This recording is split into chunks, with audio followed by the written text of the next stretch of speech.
Hey guys, in this video I'm going to show you how to fix Windows 11 slow and laggy problem.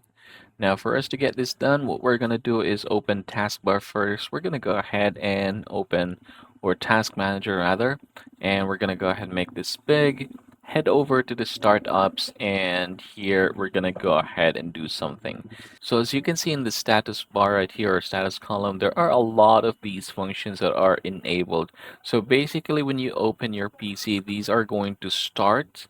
So these programs right here, and you want to disable them, especially these high ones right here, Startup Impact. So this can cause really lag on your PC.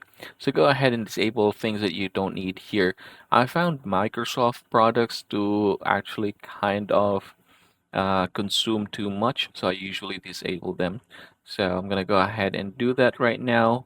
You are going to enable only the ones that you are using. All right, there you go. So I've only enabled two things. This is my mouse. This is what I use in order for me to basically do this. Kind of like select other tabs. The same thing here for my mouse. I'm gonna go ahead and close this one, and we're gonna go ahead and open this PC. Right click this one right here, Properties. And then from here, we're going to go ahead and click Advanced System Settings. And then from here, we're going to head over to Performance. In the Performance, go ahead and click the Settings.